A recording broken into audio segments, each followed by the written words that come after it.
Hello everybody, Bagels Gaming here. Welcome back to my channel. As you can see, me in the corner there. I have a replay for you guys. I figure I would commentate on replays while in with my VTuber avatar there. Still, just like when I play the game live. Oh wait, hold on. Let's pause this replay for a second. I want to make sure we have colorblind. There we go. Awesome. Okay, so this is a replay in the FV201. I recently got this on stream. You guys probably, if you haven't seen the video of me getting it, which is a highlight from Twitch, by the way, all the links are in the description for my Twitch and Patreon and all that stuff. Yeah, so go and check that out. That'd be cool if you did that and gave me a follow on Twitch if you like my content, or subscribe here on YouTube. That'd be cool. Anyways, so aside from me being a VTuber now, that's already in my other video, and I'll maybe do a different video for that. So I'm playing the FV201 here on the Glacier map. We are mid-tier. There's some tier 8, there's some tier 6s, and instead of going to the heavy tank spot where you would normally expect a heavy tank to go over here, I've actually gone for the middle because the enemy have a KB5 and an IS5, and I'll be honest with you guys, the IS5, its armor's not the best, but it's pretty strong against an FV201, because I have that lower pen. And so I decided to come here to the middle. There are 3 artillery in this map, but luckily I'm not going to be targeted by them too much. And, you know, this is just an interesting play considering, you know, okay, so one thing I want to point out here with this play, as you can see, if I zoom out here, I know that this mound can protect me from the SU-100Y. This is why you need to be aware of your surroundings. So yes, I'm right here, shooting at the AMD. I missed my first shot because I'm also looking at the minimap, but it's important because the SU-100Y got spotted over here, and he can do 400 damage to me. I'd rather not take 400 damage than miss out on 150 damage with my shot. So I actually drive forward. As I'm taking shots on this guy, I drive forward, and you can see me noticing it with my third person camera, not just the minimap. And now I can turn around to take some shots at the SU-100Y, and these are actually blind shots. I thought I was missing in some of them, but as you can see, he gets spotted. And unfortunately, that one does miss. So I'm waiting, maybe he'll poke out again. I ping him twice. That's one of the things you could do, is you can press T to alert people, and then you press T again to say that you're going to shoot them. And so we finish off the SU-100Y, and look at this M6. What a silly lad. Just going up to fight the Type 64. Unfortunately, he's going to scare the Type 64 away, and the Type 64 is going to die to like the heavy tanks. So that kind of sucks. Yeah. But we managed to get a pretty good amount of shots into him. Now since I'm in this middle position, I can get shots on anywhere in the map pretty much, depending on where I'm located.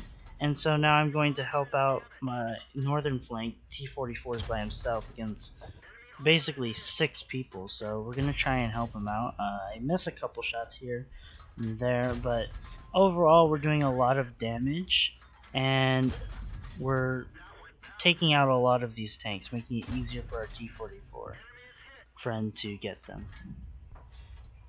There we go, and then CS-44. This was really clutch. I actually shot him, which brought him down to low enough HP for the T-44 to kill him. But now I decided it's time for me to move forward.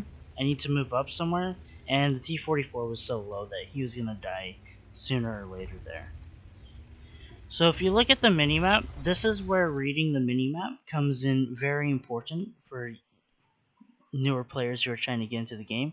So you gotta read the team list and the minimap. So I can see there's 3 heavy tanks here. That's all they have left. They have 3 heavy tanks, the KV5, IS5, and KV2. I don't want to go over there and fight them because they're going to melt my KV2, and my Black Prince, he's not going to do much from up there. I could go up here too, but I wouldn't be able to do much either. And you'll see me try and think, like, should I go here? My Luva is camping in the back, doing absolutely nothing at this point in the match, because he obviously can't do anything to these tanks unless they start pushing, right?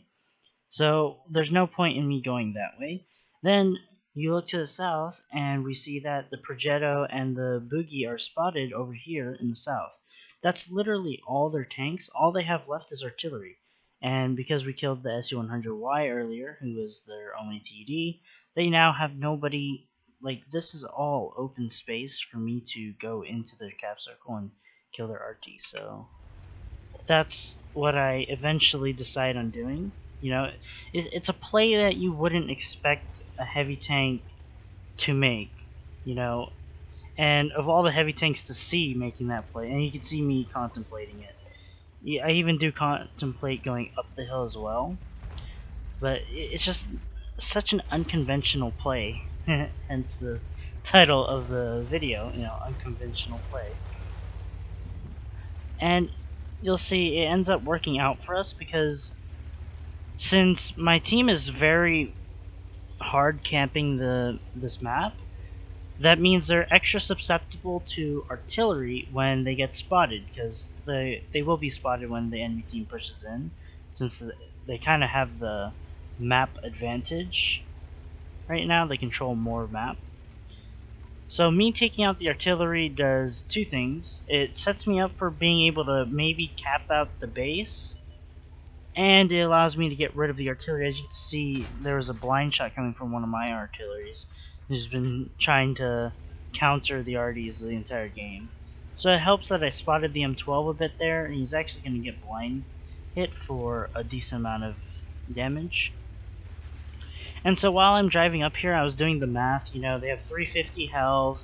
I do 150 with my AP, but I do 190 with my HE. So they're a 2-shot for HE and a 3-shot for AP. So that's why I decide to fire HE rather than an AP, because it means I don't have to stay in front of them for literally 3.7 seconds longer, which means they could kill me. That was probably a bad choice of shot ammunition for that M12 though, because he was low HP, but obviously I couldn't expect my RD to hit him. So now I finish off this artillery, I take my time, make sure I shoot into the gun shield, which is the part I can penetrate, and not his gun. So now I keep my HE loaded as I go through the trees trying to spot the Lorraine. But what we're gonna find is that the Lorraine has already moved. He's not like the other RDs. He has read the map, the situation, and he's actually moved to the south. And I'm like, okay, he's not here. And I don't know where the Progetto is. It's obvious by looking at the minimap that the buggy, I like calling it the buggy, not the boogie. Let me know in the comments, what do you guys like calling it? The buggy or the boogie? I think buggy sounds funny, you know, like shopping cart kind of buggy thing.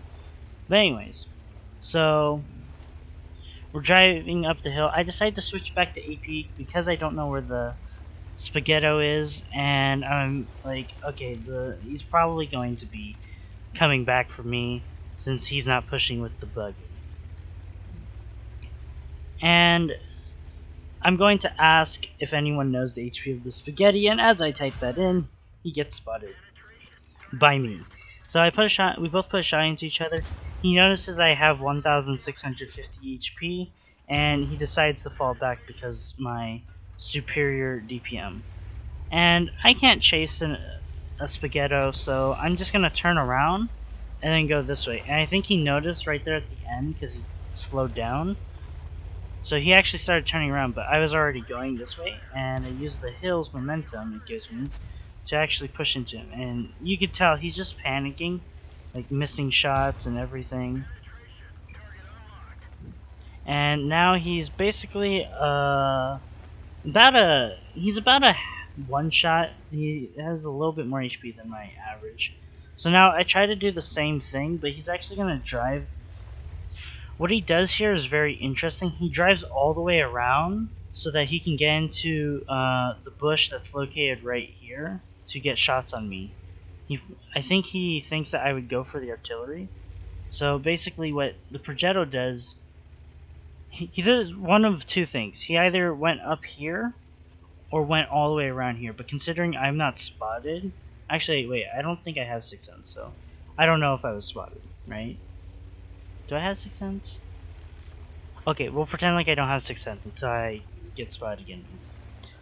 But anyways, so I noticed the buggy is within my range, you know, before I go and kill the Progetto.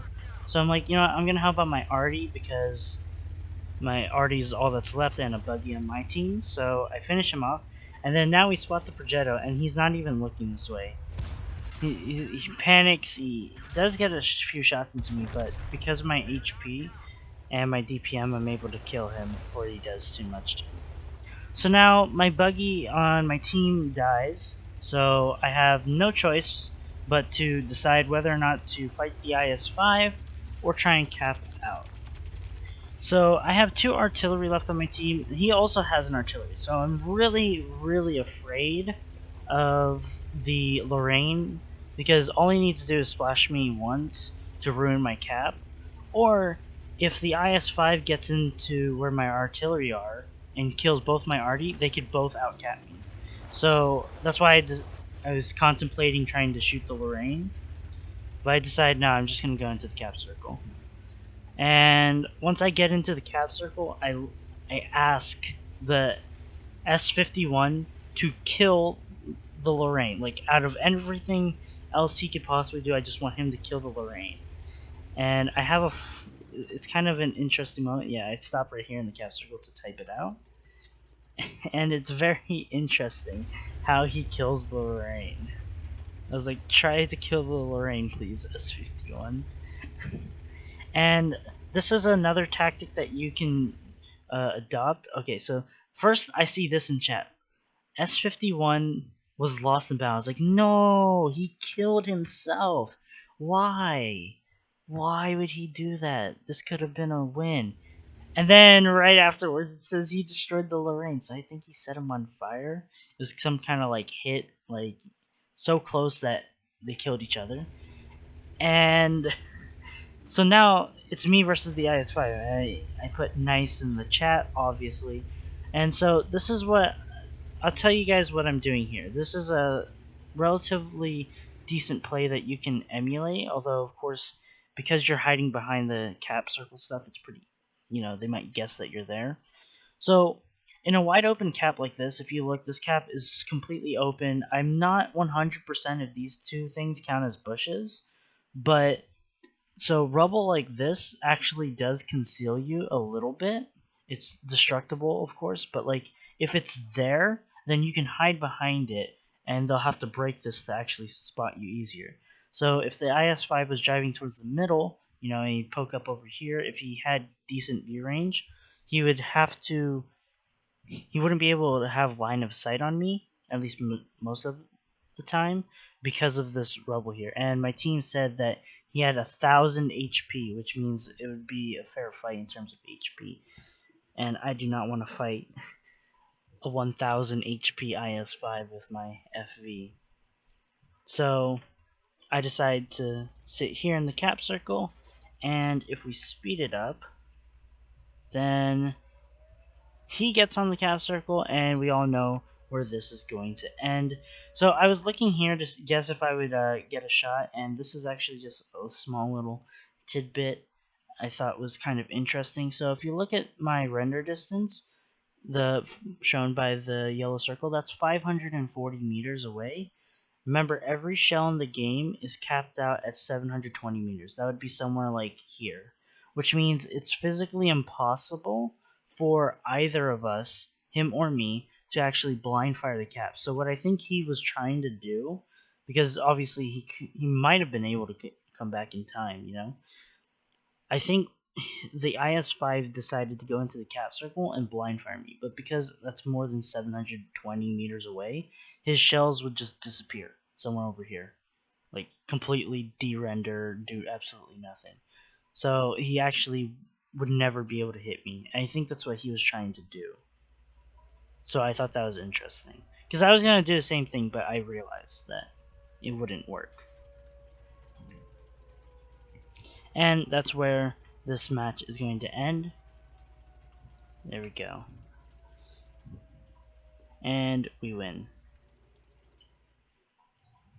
by capturing the enemy base in the FV201. I'm so happy that I picked this tank up. Do you guys own one? That'd be interesting to know how many of you guys own one.